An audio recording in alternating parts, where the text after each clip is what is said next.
Hello everyone. Dear students, last session में हम लोगों ने डिस्कस किया इस चैप्टर का, दैट इज़ सर्कुलेशन का, और स्पेशली ह्यूमन में के ब्लड सर्कुलेशन का दो कंपोनेंट होता है। उसमें एक होता है प्लाज्मा, जो कि 55% वॉल्यूम को शेयर करता है, एंड सेकेंड कंपोनेंट होता है 45% के अराउंड, जो कि सेलुलर कंपोनेंट होता है, फॉर्म्ड एलिमेंट के नाम से जाना जाता है। There are 3 types of cellular elements और फॉर्म्ड एलिमेंट्स और type of cells, that is RBC, WBC and platelets. तो डब्ल्यूबीसी के बारे में डिस्कशन लास्ट सेशन में हम लोगों ने किया। आइए आज बात करते हैं वाइट ब्लड कार्पसल्स के बारे में। White blood corpuscles are also known as leukocytes. White blood corpuscles are also known as leukocytes. और ल्यूकोसाइट जो है, ये ल्यूकोसाइट आरबीसी से कम होते हैं और प्लेटलेट से भी कम होते हैं। इनकी जो संख्या है, इनका जो नंबर है, वो मात्र 5000 से 11000 होता है पर क्यूबिक मिलीमीटर। ठीक है दोस्तों। सो ल्यूकोसाइट, दैट इज डब्ल्यूबीसीज, are colourless, nucleated and amoeboidal type of cell होती है। ये आरबीसी से बड़ी होती है।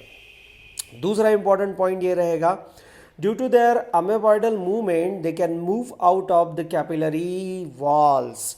वो कैपिलरी के वॉल में से बाहर निकल सकती है टिश्यू फ्लूइड में या फिर टिश्यू में, सो दैट कि वो इन्फेक्शन को ख़त्म कर सकती है, पैथोजन को एनगल्फ कर सकती है। इस फेनोमेनॉन को, इस प्रोसेस को डायपेडियासिस बोला जाता है। इसे क्या बोला जाता है दोस्तों? डायपेडियासिस बोला जाता है। मैंने अभी अभी आपसे बोला कि किसी भी नॉर्मल अडल्ट में इसका एवरेज काउंट जो होता है वो 5000 से लेकर 11000 इतना होता है। इसको अगर करेक्ट फॉर्म में बोला जाए, so it's normal count of WBC is 5000 to 11000 पर क्यूबिक मिलीमीटर। ये हमें ध्यान में रखना होगा। उसके बाद में इसके जैसे हम बात करेंगे कि डब्ल्यूबीसी का काउंट अगर नॉर्मल काउंट से कम हो जाता है, फॉर एग्जांपल 4000 के नीचे आ जाता है, तो हम इस कंडीशन को बोलते हैं ल्यूकोपेनिया। और ये कॉमनली हमें दिखाई देता है HIV, एड्स और TB के जैसे पेशेंट्स में दोस्तों। नॉर्मली ऐसे भी पेशेंट में ल्यूकोपेनिया दिखाई देता है जिनमें नॉर्मल कंडीशंस में रेडिएशंस और शॉक को जो लोग एक्सपोज होते हैं। उसके बाद में आता है एक और एबनॉर्मेलिटी या फिर और एक डिसेबिलिटी या disorder, that is leukocytosis. Leukocytosis क्या है? ये टेम्पररी इंक्रीज है डब्ल्यूबीसी के काउंट में। बहुत बार ये इन्फेक्शन के कारण हो जाता है और बहुत बार प्रेग्नेंट विमेन के और न्यूबॉर्न बॉडीज़ में, बेबीज़ में ये दिखाई देता है दोस्तों। उसके बाद में leukaemia, that is blood cancer. ये जो प्रकार है, ये क्या है? ये है uncontrolled increase in WBC. Leukaemia is uncontrolled increase in WBC होता है। और अगर हम लोग फंक्शन की बात करें तो defence mechanism, that is protection, ये इनका फंक्शन है। ठीक है।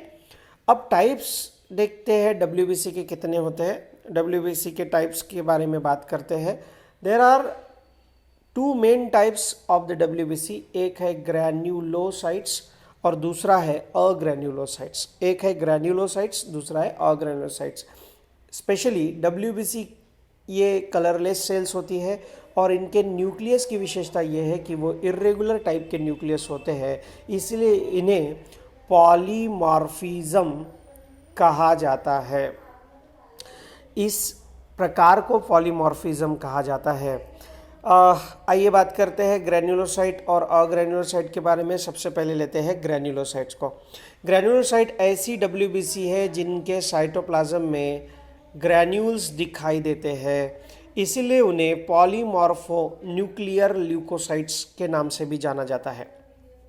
दोस्तों वो ग्रैन्युलोसाइट्स नाम के जो WBC होते हैं, specially they have a lobulated nuclei, उनका जो न्यूक्लियस होता है वो लोब्यूल्ड होता है, अलग अलग शेप में हमें दिखाई देता है।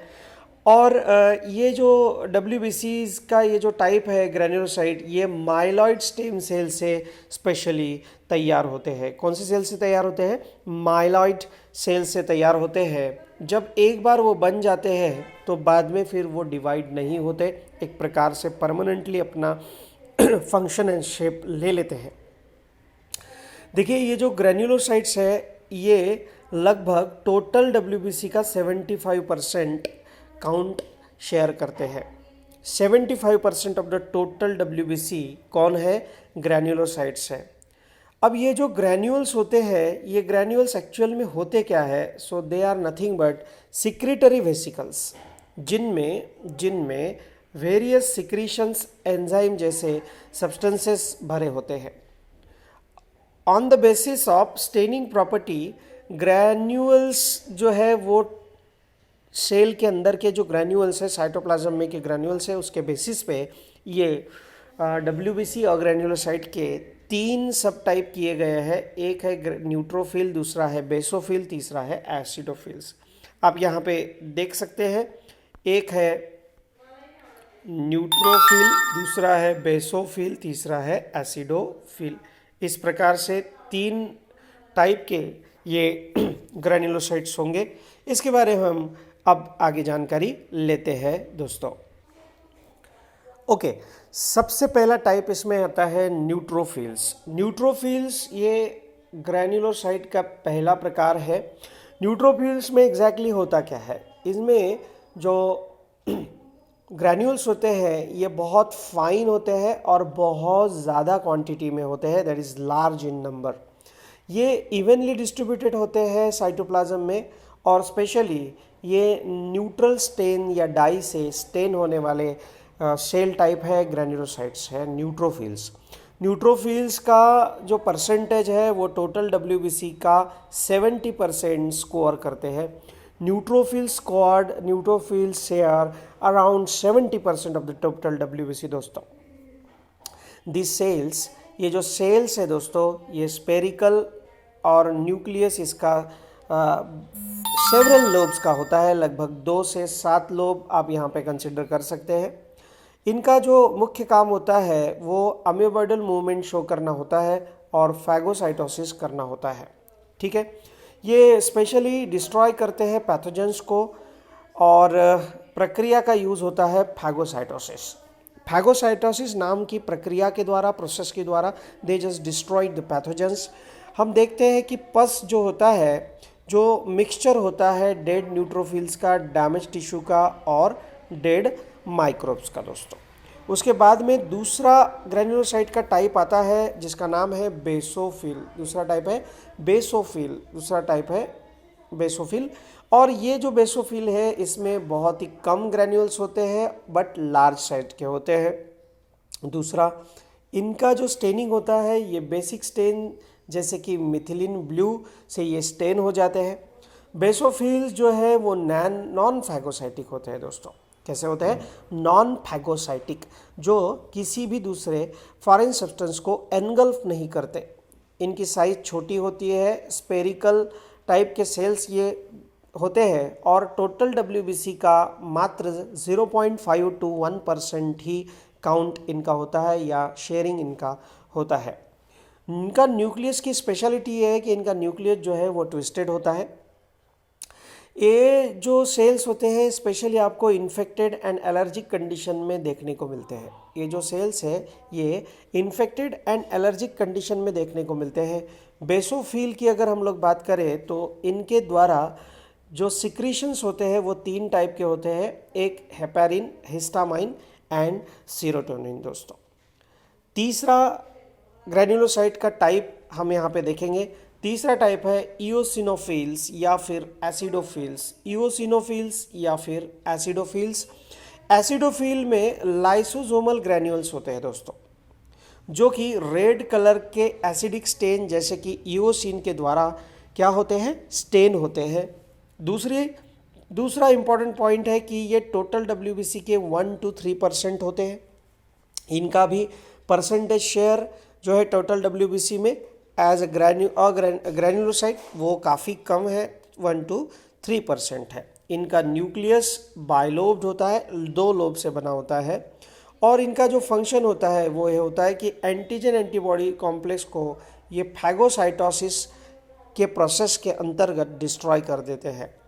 नंबर अगर इनका इंक्रीज होता है तो वो कंडीशंस होती है एलर्जिक, और जब ये एंटीहिस्टामिनिक प्रॉपर्टी दिखाते हैं, जब भी एलर्जिक कंडीशन शरीर में हो, ये बेसोफिल द्वारा निर्माण किए गए हिस्टामाइन के एंटागोनिस्टिक प्रॉपर्टी शो करते हैं, दैट इज एंटीहिस्टामिनिक प्रॉपर्टी इनकी शो होती है। इट मीन्स ये हिस्टामाइन के बड़े इफेक्ट को कम कर देते हैं। They are also responsible for the detoxification as they produce antitoxin. इनके द्वारा एंटीटॉक्सिन का भी निर्माण होता है जो कि डिटॉक्सिफिकेशन का एक प्रकार से प्रोसेस करती है या इफेक्ट देती है। नीचे आपको तीनों टाइप के सेल्स यहाँ दिखाई दे रहे हैं, आप इसे प्रॉपरली देख सकते हैं। ये आपके सामने है टोटल ग्रैन्युलोसाइट्स, यही है उसमें का पहला न्यूट्रोफाइल, ये है दूसरा बेसोफिल, ये है तीसरा ईसोनोफिल्स। इसका जो परसेंटेज है ऑलरेडी हम डिस्कस कर चुके हैं, 70% है। इसका जो है वो लगभग 1% तक है, और इसका जो है वो अराउंड 1 to 3% तक जाता है। ठीक है, तो इस प्रकार से ये हो गए सब ग्रैन्युलोसाइट्स। ये सब क्या हुए, जितने भी ग्रैन्युलोसाइट है on the basis of staining property, यहाँ पे हम लोगों ने ऑलरेडी डिस्कस कर चुके हैं दोस्तों। अब हम बात करते हैं अग्रैन्युलोसाइट्स के बारे में। देखिए, अग्रैन्युलोसाइट ये दूसरा टाइप है डब्ल्यूबीसी का। ये ऐसे डब्ल्यूबीसीज है जिनके साइटोप्लाज्म में ग्रैन्यूल्स अब्सेंट होते हैं, टोटल डब्ल्यूबीसी का 28% शेयर अग्रैन्युलोसाइट के द्वारा होता है। मैं ऑलरेडी बोल चुका हूँ कि ग्रैन्यूल्स अब्सेंट होते हैं इनके साइटोप्लाज्म में। दूसरी बात यह है कि इनका जो निर्माण है ये लिम्फॉइड स्टेम सेल से होता है, जो कि एक बार तैयार होने के बाद माइटोसिस करने की क्षमता इनमें कायम रहती है। They can divide by mitosis दोस्तों। ठीक है, इनके न्यूक्लियस के बारे में अगर बात करें तो इनके न्यूक्लियाई जो है वो लार्ज होते हैं साइज में, बट नॉट लोबुलेटेड लाइक ग्रैन्युलोसाइट। इनके डिफरेंस पॉइंट ये है कि ग्रैन्युलोसाइट के जो न्यूक्लियस है वो छोटे होते हैं, बट क्या होता है उनमें पॉलीमॉर्फ न्यूक्लियर स्ट्रक्चर दिखाई देता है। बट अग्रैन्युलोसाइट के न्यूक्लियस जो है वो किसी भी प्रकार के लोबुलेटेड स्ट्रक्चर शो नहीं करते। इनके 2 प्रकार होते हैं, किसके, अग्रैन्युलोसाइट के 2 प्रकार होते हैं। एक होता है लिम्फोसाइट और दूसरा होता है मोनोसाइट दोस्तों। थोड़ा लिम्फोसाइट पे बात करते हैं। लिम्फोसाइट इसका सब टाइप है अग्रैन्युलोसाइट का। इनके बारे में अगर बात करें तो ये जो स्मॉलेस्ट टाइप के डब्ल्यूबीसी है, ये लिम्फोसाइट्स जो है ये स्मॉलेस्ट टाइप के डब्ल्यूबीसी है, और इनके पास लार्ज स्पेरिकल न्यूक्लियस होता है। इनके पास लिम्फोसाइट के पास लार्ज स्पेरिकल न्यूक्लियस होता है। ये टोटल डब्ल्यूबीसी का 25 to 30% वॉल्यूम शेयर करते हैं। 25 to 30% शेयरिंग सिर्फ लिम्फोसाइट का है टोटल डब्ल्यूबीसी में। और डिपेंडिंग अपॉन द फंक्शन उनके 2 प्रकार पड़ते हैं, एक है बी लिम्फोसाइट और दूसरा है टी लिम्फोसाइट। एक है बी लिम्फोसाइट, दूसरा है टी लिम्फोसाइट। देखिए, बी लिम्फोसाइट जो है वो बोन मैरो में मैच्योर होते हैं और जिनका काम होता है एंटीबॉडी का प्रोडक्शन करना या फिर ह्यूमरल इम्यूनिटी को शो करना दोस्तों। ये जो बी लिम्फोसाइट होते हैं ये हाईली स्पेसिफिक होते हैं एंटीजन के प्रति, एंटीबॉडी इम्यूनिटी में ये स्पेशली दिखाते हैं। लिम्फोसाइट के बारे में दूसरा प्रकार जो आता है वो है टी लिम्फोसाइट, जो कि थाइमस में मैच्योर होते हैं और सेल मेडिएटेड इम्यूनिटी शो करते हैं। विच इम्यूनिटी शो करते हैं, सेल मेडिएटेड इम्यूनिटी शो करते हैं। इनके 4 सब टाइप होते हैं। एक है हेल्पर टी सेल, दूसरा है किलर टी सेल, तीसरा है memory T cell and fourth number is suppressor T cell. Extremely sorry. पहला टाइप हो गया हेल्पर टी सेल, दूसरा हो गया किलर टी सेल, तीसरा जो है वो है memory T cell and next is suppressor T cell. इस प्रकार से 4 सब टाइप आपको टी लिम्फोसाइट के दिखाई देंगे। थोड़ा आगे बढ़ेंगे। नेक्स्ट अग्रेन्युलोसाइट का टाइप है मोनोसाइट। मोनोसाइट जो है ये लार्जेस्ट टाइप के WBC है। मोनोसाइट ये लार्जेस्ट टाइप के WBC है, जिनके न्यूक्लियस के बारे में अगर बात करें तो न्यूक्लियस बड़ा होता है और किडनी के आकार का होता है, किडनी के शेप का होता है। टोटल WBC में 3 to 5% का इनका शेयरिंग होता है। मोनोसाइट जो है ये मोटाइल होते हैं और स्पेशली मैक्रोफेजेस का निर्माण करते हैं।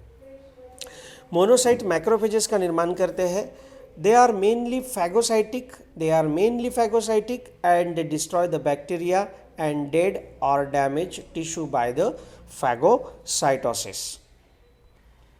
इसके बाद में हम लोग बात करते हैं ब्लड का जो तीसरा कंपोनेंट है, तीसरा सेलुलर कंपोनेंट है, वो है थ्रोम्बोसाइट्स, जिसको हम प्लेटलेट के नाम से जानते हैं।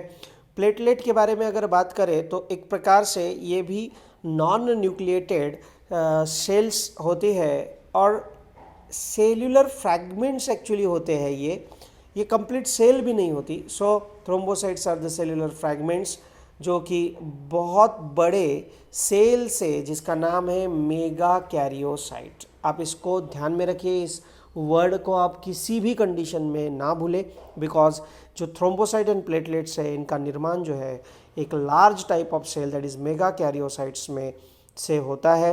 Actually thrombocytes platelets cellular fragment होते हैं और इनका निर्माण भी बोन मैरो में होता है, जिनकी साइज़ जो है बहुत स्मॉल है, ओवल शेप के होते हैं और इनके जो फ्रैगमेंट्स होते हैं उनमें न्यूक्लियस 100% एब्सेंट होता है। नॉर्मल अगर काउंट हम लोग थ्रोम्बोसाइट या प्लेटलेट का देखें तो ये लैक्स में होता है, दैट इज़ 2.5 to 4.5 lakhs पर मिलीमीटर क्यूब ऑफ ब्लड। ठीक है। उसके बाद में अगर थ्रोम्बोसाइट्स का नंबर नॉर्मल काउंट से डिक्रीज होता है, ऐसे कंडीशन को थ्रोम्बोसाइटोपेनिया के नाम से जाना जाता है। ऐसे काउंट को, ऐसे प्रकार को जिसमें प्लेटलेट्स जो है वो नॉर्मल काउंट से कम हो जाए, ऐसे प्रकार को थ्रोम्बोसाइटोपेनिया के नाम से जाना जाता है। थ्रोम्बोसाइटोपेनिया, और ये जो कंडीशन है, ये कंडीशन आप देख पाएंगे यहाँ पे, ये कंडीशन जो है, ये condition specially because of the bleeding के कारण होती है। इंटरनल ब्लीडिंग जब भी हो तो इस प्रकार से थ्रोम्बोसाइटोपेनिया होता है। प्लेटलेट्स जो है ये एक प्लेटलेट फैक्टर तैयार करती है जो कि ज़रूरत का होता है ब्लड क्लॉटिंग के लिए। उसके बाद में they also seal the ruptured blood vessels and by forming platelet plug, thrombus जिसे हम कहते हैं थ्रोम्बस। जहाँ पे भी ब्लड की वेसल जो है वो फटी हुई होती है, वहाँ पे उसका पंक्चर ठीक करना इसका काम होता है, जिसे प्लेटलेट प्लग या थ्रोम्बस के नाम से जाना जाता है। इनके द्वारा सिक्रिट किया जाता है सेरोटोनिन, जो कि एक वैसो कॉन्स्ट्रिक्टर के रूप में वर्क करता है। दोस्तों, ये हो गए 3 component, cellular component of the blood. इसके बाद में ब्लड का कोएगुलेशन किस प्रकार से होता है, इस टॉपिक को हम लोगों को देखना है। देखिए, 2 मार्क्स के लिए प्रश्न आता है, डिस्कस और right note on coagulation of blood. तो कोएगुलेशन किस प्रकार से होता है इसको हम देखेंगे, चार्ट वाइज भी इसको हम देखेंगे। बट बिफोर दैट आप ये समझ लें कि ब्लड के कोएगुलेशन के लिए लगभग 13 फैक्टर्स यहाँ पे इम्पॉर्टेंट होते हैं, जिसमें से फैक्टर नंबर 6 जो है वो एक्टिवली यूज नहीं होता। ठीक है। तो क्लॉटिंग और कोएगुलेशन के बारे में अगर हम बात करें तो it is just a process of conversion of liquid blood into the solid form. क्या होगी डेफिनेशन दोस्तों? लिक्विड फॉर्म वाला ब्लड जो है उसका कन्वर्शन होना सॉलिड फॉर्म में this process is called as clotting और कोएगुलेशन। ये जो प्रोसेस है दिस प्रोसेस में be initiated after contacting blood with the foreign substance या फिर फॉरेन सरफेसेस, और या तो फिर डैमेज टिश्यू के संपर्क में आने से ये प्रक्रिया स्टार्ट हो जाती है। ठीक है, इंट्रिंसिक एंड एक्सट्रिंसिक प्रोसेसेस जो होती है इस कंसर्न में, वो बहुत सारे सब्सटेंसेस के संपर्क में आकर प्रक्रिया स्टार्ट होती है, उसे हम क्लॉटिंग फैक्टर्स बोलते हैं। ये प्रक्रिया स्टेप वाइज चलती है और एक कैस्केड मैकेनिज्म में चलती है। लगभग 12 क्लॉटिंग फैक्टर जो है वो एक्चुअल में काम में आते हैं या रिक्वायर्ड होते हैं। यहाँ पे 13 फैक्टर्स दिए हैं, factor number 1 to 13, but actual में 6 नंबर का फैक्टर जो है is not in active use.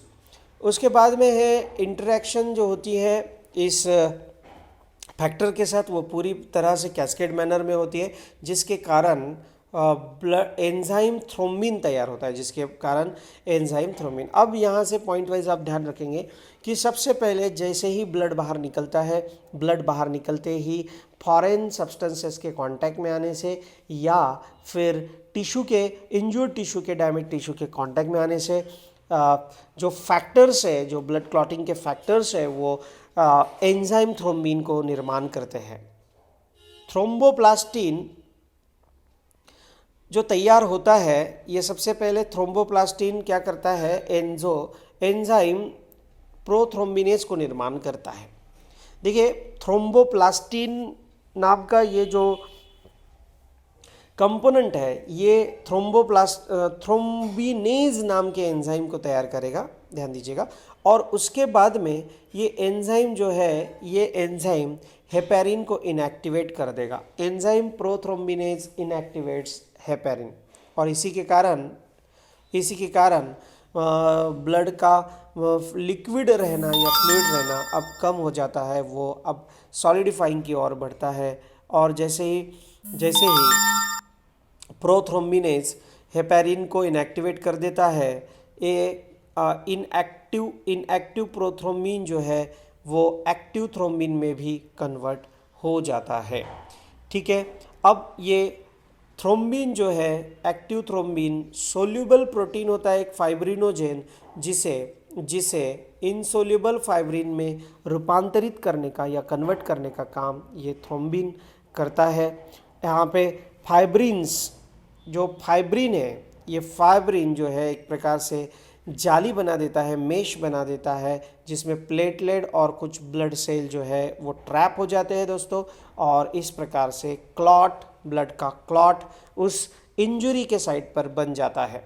ठीक है, ब्लड क्लॉटिंग जब भी होता है वो इस मैनर में होता है। इस चार्ट को आप नीचे से देखिए, यहाँ पे आप देख पाएंगे कि एक्सट्रिंसिक पाथवे या फिर इंट्रिंसिक पाथवे, दो अलग अलग प्रकार के पाथवे हैं। बाहर की एक्सटर्नल कोई अगर सब्सटेंस या फिर बाहर की कोई जैसे आर्टिकल है, उससे अगर इसका कांटेक्ट होता है तो ये एक्सट्रिंसिक पाथवे होगा। इंट्रिंसिक पाथवे इंटरनल कुछ हुआ है तो होगा। जैसे ही टिश्यू का डैमेज होता है तो बाहर की दिशा से टिश्यू प्लाज्मिनो दैट इज थ्रोम्बोप्लास्टिन का निर्माण हो जाता है। ये टिश्यू थ्रोम्बोप्लास्टिन जो है, टिश्यू थ्रोम्बोप्लास्टिन, ये फैक्टर एक्स को एक्टिवेट करता है because of the tissue thromboplastin reacted in a very cascade mechanism। Inactive factor 10 जो है वो एक्टिवेट हो जाता है, जिसके कारण प्रोथ्रोम्बिन जो है वो थ्रोम्बिन में कन्वर्ट हो जाता है, और यही थ्रोम्बिन फाइब्रिनोजन को insoluble form of the proteinaceous fibres that is fibrin में कन्वर्ट कर देता है, और ब्लड का क्लॉटिंग हो जाता है दोस्तों। सो डियर स्टूडेंट्स, यहाँ पे हम लोगों ने देखा ब्लड के दो कंपोनेंट, सर्कुलेटरी सिस्टम या blood circulatory system of human में 3 मेन पार्ट आते हैं। एक होता है ब्लड, दूसरा होता है हार्ट, और तीसरा होता है ब्लड वेसल्स, जिसमें से हम ब्लड नाम के इस पोर्शन को देख चुके हैं, जो कि एक फ्लूइड कनेक्टिव टिश्यू है, ब्लड के दो पार्ट होते हैं, प्लाज्मा और form element, that is the blood cellular component, जिसमें सेलुलर कंपोनेंट में 3 टाइप के सेल्स होते हैं, एक आरबीसी, दूसरा डब्ल्यूबीसी, तीसरा प्लेटलेट। यहाँ पे हम लोगों ने तीनों टाइप के सेल कंपोनेंट को डिस्कस किया। नेक्स्ट पोर्शन जो है ब्लड सर्कुलेटरी सिस्टम का वो होगा हार्ट, और जिसके बारे में हम अगले वीडियो में आपको डिस्कशन आपके साथ करते हैं, और तब तक के लिए हम लोग करेंगे